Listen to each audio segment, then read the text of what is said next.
পরের দিন সকালে বোর্ড মিটিং হয়, ফাইনাল হয় উদয় আর কিছুটা সুস্থ হলেই জার্মানি নিয়ে যাওয়া হবে।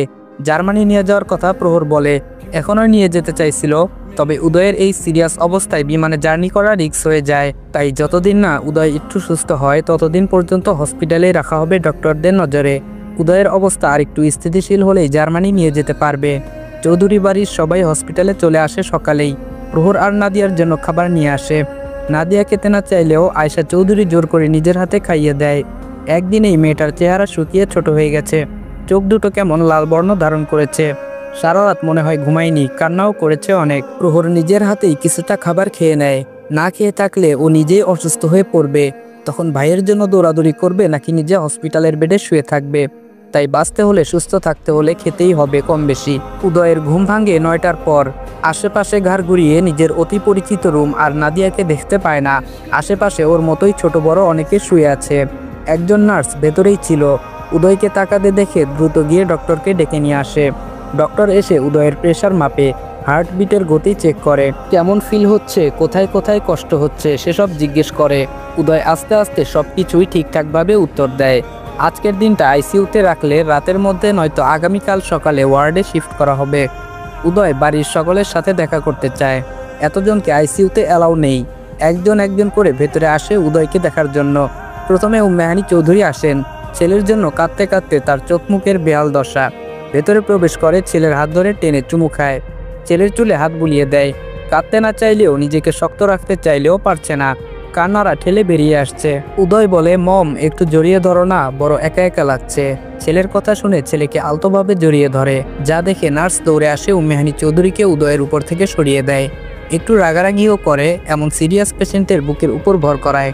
যদিও উম্মেহানি চৌধুরী ভর করেনি, উদয় বুঝিয়ে নার্সকে দূরে সরিয়ে দেয়। উদয় সকলের সাথে দেখা করে, একটু আধটু কথা বলেও কাঙ্ক্ষিত মানুষটিকে দেখতে পায় না। প্রহর আসলে প্রহরের কাছে নাদিয়ার কথা জিজ্ঞেস করে। প্রহর জানায় নাদিয়া বাইরেই আছে, সারা রাত ধরে ওর জন্য কান্না করেছে। 2 মিনিট কথা বলে চলে যায় প্রহর। সকলকেই 2 মিনিট করে সময় দেওয়া হয়েছে। জোরে কথা বলা, শব্দ করে কান্না করা নিষেধ আইসিইউ এর ভেতরে। একটু পরেই ভেতরে প্রবেশ করে নাদিয়া। ধীর পায়ে এগিয়ে যায় উদয়ের কাছে। নাদিয়াকে দেখতেই উদয়ের চোখ আটকায়। একদিনের মধ্যে কি অবস্থা করেছে নিজের। নাদিয়া হেঁটে উদয়ের বেডের পাশে এসে দাঁড়ায়। উদয় পারছে না উঠে নাদিয়াকে একটু জড়িয়ে ধরতে, উথাল পাতাল বুকটাকে একটু শান্ত করতে। উদয় বাম হাতটা একটু উঁচু করে, নাদিয়া শক্ত করে ধরে বাম হাতটা। উদয় তাকিয়ে থাকে নাদিয়ার মুখের দিকে। নাদিয়ার চোখ থেকে টুপ করে পানি গড়িয়ে পড়ে। তীর তীর করে কাঁপছে ঠোঁটজোড়া, হাতও কাঁপছে। উদয় বলে, কাঁদছো কেন? কিছু হয়নি তো আমার, দেখো ঠিক আছে আমি। তোমাকে জ্বালাতন করতে বোধহয় আল্লাহ তাআলা বাঁচিয়ে রেখেছেন এখনো। নাদিয়া বলতে পারে না কিছুই, শুধু কাঁদতে থাকে নিঃশব্দে। 2 মিনিটের জায়গায় 5 মিনিট সময় পার হয়ে গেছে নাদিয়ার। নার্স বের করে দিতে চাইলেও উদয়ের জেদের কারণে পারে না। ডক্টরকে জানালে ডক্টর থাকতে দিতে বলেন। এর আগেও উদয় আইসিইউতে ছিল, তখন ওর সাথে কেউ দেখা করতে চাইলেও উদয় চাইতো না। কেউ ভেতরে এসে কথা বললেও চোখ বন্ধ করে শুয়ে থাকতো। বাড়িতেও নাকি কারোর সাথে কথা বলে না। সেই উদয় আজ নিজে থেকেই কারোর সাথে কথা বলতে, সময় কাটাতে চাইছে তখন তাই করুক, সমস্যা নেই। নার্স অক্সিজেন মাস্ক পরিয়ে দেয়। শ্বাস নিতে কষ্ট হচ্ছে আবার। বুকের ব্যথা কমলেও ঠিক হয়নি। মেডিসিনের উপরে রাখা হয়েছে উদয়কে। না উদয় আর কথা বলছে, আর না নাদিয়া বলছে। উদয় নাদিয়ার হাত নিজের বুকে চেপে ধরে রেখেছে। একে অপরের মুখের দিকে তাকিয়ে সময় পার করছে শুধু। কারো মুখে কথা নেই, দুজনের কথা যেন চোখে চোখে হচ্ছে। নাদিয়ার চোখ দিয়ে তখনও 1 ফোঁটা 2 ফোঁটা করে টুপটাপ পানি গড়িয়ে পড়ছে একটু পরপর। কি মায়াবী লাগছে মেয়েটাকে। নাক গাল লাল হয়ে আছে, ফুলেও গেছে। উদয় নাদিয়ার হাতের উপর থেকে নিজের হাতটা সরিয়ে ইশারায় নাদিয়াকে ওর দিকে ঝুঁকতে বলে। ঝুঁকে আসে নাদিয়া। উদয় কষ্ট করে হাত উঁচু করে নাদিয়ার চোখের পানি মুছিয়ে দেয়। তারপর দুদিকে মাথা নাড়িয়ে কাঁদতে নিষেধ করে। অক্সিজেন মাস্ক খুলে ফেলে আবার। সকালে খেয়েছ আজ? নাদিয়া মাথা নাড়িয়ে হ্যাঁ বলে। রাতেও খেয়েছি, নাক টেনে বলে নাদিয়া। উদয়কে আবারও অক্সিজেন মাস্ক খুলে ফেলতে দেখে গজগজ করতে করতে এগিয়ে আসে নার্স। দাঁড়ায় দুজনের পাশে। রাগ দেখিয়ে মৃদু শব্দে বলে, বারবার অক্সিজেন মাস্ক খুলে ফেলছেন কেন? অসুস্থতা বাড়লে তো আবার আমাদের আর হসপিটালের দোষ হবে, নাম খারাপ হবে। বলে মাস্ক পরিয়ে দেওয়ার জন্য হাত বাড়ায়। মৃদু শব্দে ধমকে ওঠে উদয়। এই শয়তান মহিলা, বারবার আমাকে ছুঁচ্ছেন কেন? আর একবার আমাকে ছুলে খবর আছে।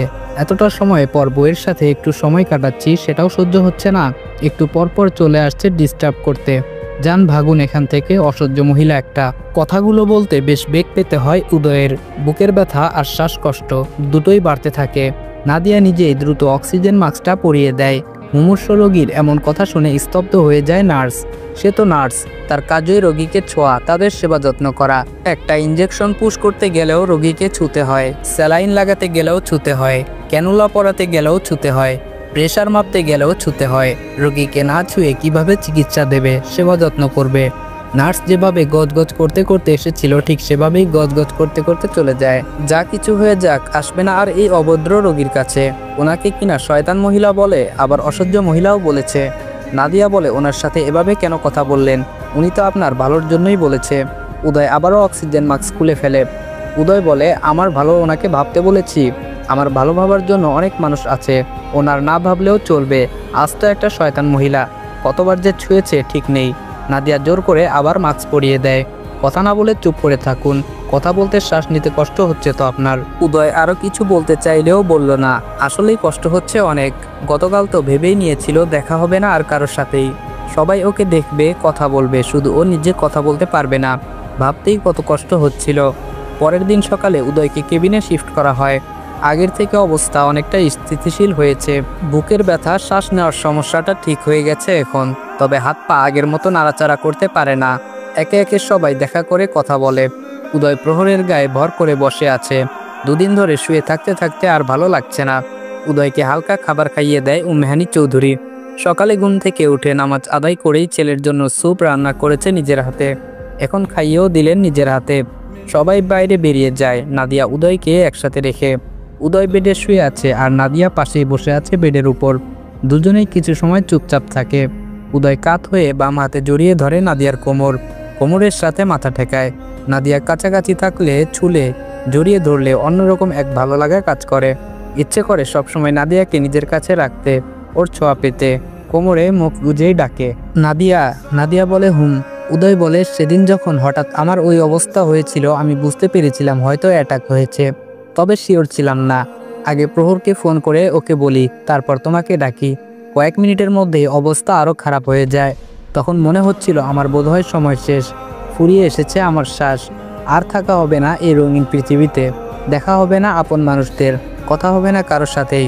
কয়েকদিন আগেই আমি উপলব্ধি করি আমি তোমাকে ভালোবেসে ফেলেছি। ভালোবাসতে না চেয়েও বেসেছি, অনেক ভালোবেসেছি। অদ্ভুতভাবে তোমার মায়ায় জড়িয়ে গিয়েছি। তোমাকে একটু সময় না দেখলে ভালো লাগে না। তুমি কাছে না থাকলে মন অস্থির হয়ে ওঠে। তোমার সাথে হাসি খুশি আনন্দে বাকিটা জীবন পার করতে চেয়েছি। সুস্থ হওয়ার জন্য আমার মন ব্যাকুল হয়ে ওঠে।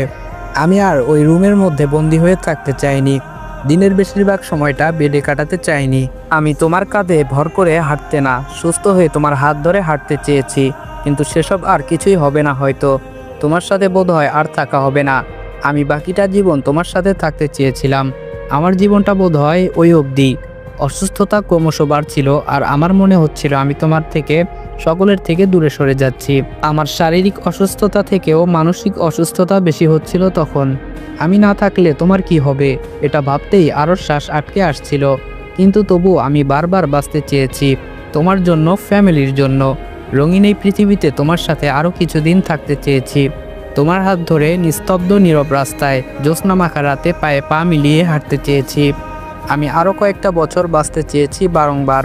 আল্লাহ তাআলা বোধহয় আমার শেষ ইচ্ছেটা পূরণ করলেন, তবে আবার অপূর্ণও রাখলেন। তোমার হাত ধরে হাঁটার স্বপ্নটা স্বপ্নই রয়ে যাবে। জড়ানো গলায় নাদিয়া বলে, আল্লাহ তাআলা হয়তো আপনার এই স্বপ্নটাও পূরণ করবে খুব শীঘ্রই। উদয় মুখ তুলে নাদিয়ার মুখের দিকে তাকায়। নাদিয়া ওর দিকেই তাকিয়ে আছে। উদয় বলে, এটা বোধহয় আর সম্ভব না। আগে যাও একটু নড়াচড়া করতে পারতাম, এখন সেটুকুও বন্ধ হয়ে গেছে। বাম হাত পা এখন ঠিকভাবে নড়াতে পারছি না। নাদিয়া বলে, ঠিক হবেন আপনি। ডক্টর বলছেন উন্নত চিকিৎসা পেলে সুস্থ হবেন আপনি। উদয় বলে, আল্লাহ তাআলা ভালো জানেন। নাদিয়া বলে, আপনি কি নিয়ে এত টেনশন করছিলেন? উদয় প্রসঙ্গ পাল্টায়, খেয়েছো তুমি? নাদিয়া বলে, খাবো একটু পর। উদয় বলে, রাতে ঘুমাওনি, চোখ মুখের একই অবস্থা করেছ। নাদিয়া তাকিয়ে রইল, কিছু বলল না। ওর হাজবেন্ড আইসিইউ এর ভেতরে আর ও ঘুমোবে, ঘুম আসবে ওর কাছে। এখন বাড়িতে যাও, ফ্রেশ হয়ে আবার খেয়ে ঘুমোবে।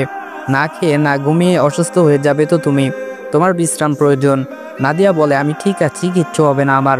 ঘুমিয়েছি, রাতে খাবারও খেয়েছি। উদয় বলে, চোখ মুখ দেখেই বুঝতে পারছি কি কি করেছ আর করনি। আমি এখন সুস্থ হয়েছি তো, আইসিইউ থেকে বের করেছে, মানে আমি ফিট আছি। একটু চুপ করে আবার বলে, প্রহরেরও দেখলাম তোমার মতো একই অবস্থা। দুজন যে সারা রাত ঘুমোওনি খুব ভালো করেই বুঝতে পারছি আমি। তুমি আর প্রহর বাড়িতে গিয়ে ফ্রেশ হয়ে খাবার খেয়ে বিশ্রাম নিয়ে তারপর বিকেলে আসবে। ততক্ষণ মম আমার সাথে থাকবে। নাদিয়া বলে, ঠিক আছে আমি। উদয় বলে, জানি তো। দুজন দুজনের মুখের দিকে তাকিয়ে রইল। এই দেখা যেন আজন্মেও শেষ হবে না।